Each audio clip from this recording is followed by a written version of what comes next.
नमस्कार, मी डॉक्टर उल्का नीलावती नारायण शेवकर आणि आज तुमच्यासाठी मी जे पुस्तक घेऊन आलेली आहे ते आहे अमृता प्रीतम यांचं रसीदी तिकट.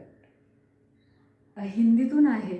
अमृता प्रीतम हे हिंदी साहित्यामध्ये खूप मोठं नाव आहे आणि साहित्य अकादमी पुरस्कार हा जो साहित्य क्षेत्रातला मानाचा पुरस्कार समजला जातो तो यांना मिळालेला आहे, यांच्या लिखाणाला मिळालेला आहे.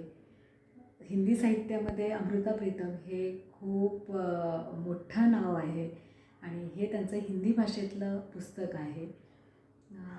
छोटंसं आहे. बाहर की घटनाएं अंतर के अनुभव.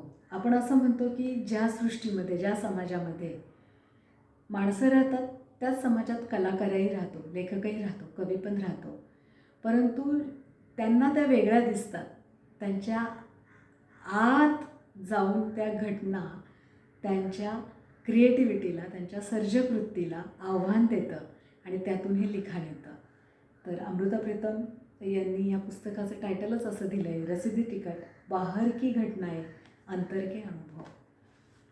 छान आहे. छोटे छोटे टॉपिक्स आहेत. म्हणजे त्यांचे इंडेक्स जर वाचले तर क्या यह कयामत का दिन है, उससे भी 10 बरस पहले, यह एक वह पल है, परछाइयाँ, 16वां साल, उसका साया, खामोशी का एक दायरा, नफरत का एक दायरा, कल्पना का जादू, असे वेगवेगळ्या टायटलखाली त्यांनी लिहिलेलं आहे. हिंदी भाषेतले काही काही शब्द थोडे आपल्याला अवघड जातात, परंतु गुगल आहे आणि त्याच्यामुळे आपण अर्थ ते वाचू शकतात. खूप काही अवघड जात नाही, पण एक वेगळा अनुभव आहे की आपण म्हणतो ना की त्या कवीने ती कविता तशी का लिहिली, त्याला तसं का वाटलं, त्याच्या आत काय प्रतिक्रिया झाली.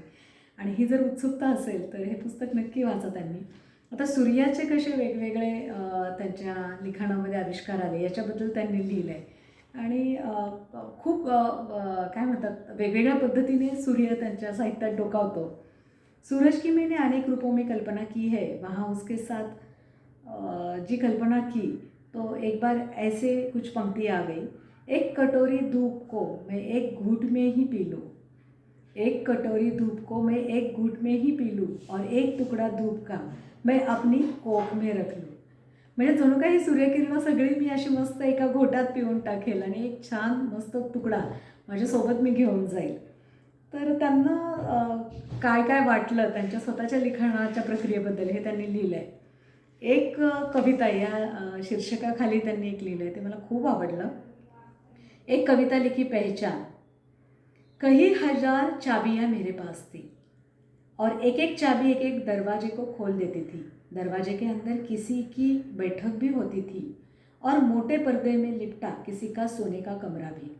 और घर वालों के दुख जो उनके ही होते थे पर किसी समय मेरे भी होते थे.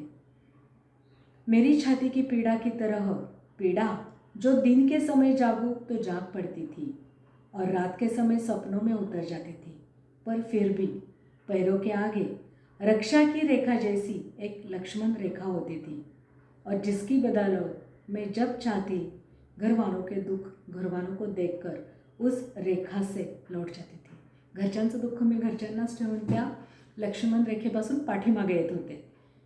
और आते समय लोगों के आंसू लोगों को सौंप आती थी.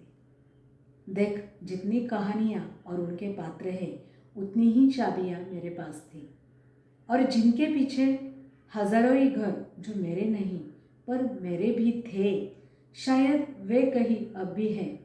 पर आज एक चाबी का कौतुक, मैंने तेरे घर को खोला तो देखा. एक घर मी असं खोललं आणि बघितलं, वह लक्ष्मण रेखा मेरे पैरों के आगे नहीं पीछे हैं और सामने तेरे सोने के कमरे में तू नहीं मैं हूँ. लेखिका लिखतात, यह मेरी एकमात्र ऐसी कविता है जो अपने ही रचे पात्र को संबोधित करके मैंने लिखी है. खूप मस्त पुस्तक आहे. वेगळा अनुभव आहे की त्यांनी जे साहित्य लिहिलं, घटना बाहेर घडत होत्या आणि त्यांच्या आत जे उमटत गेलं त्याच्याबद्दल त्यांनी लिहिलं आहे. नक्की वाचा, खूप आवडेल. धन्यवाद.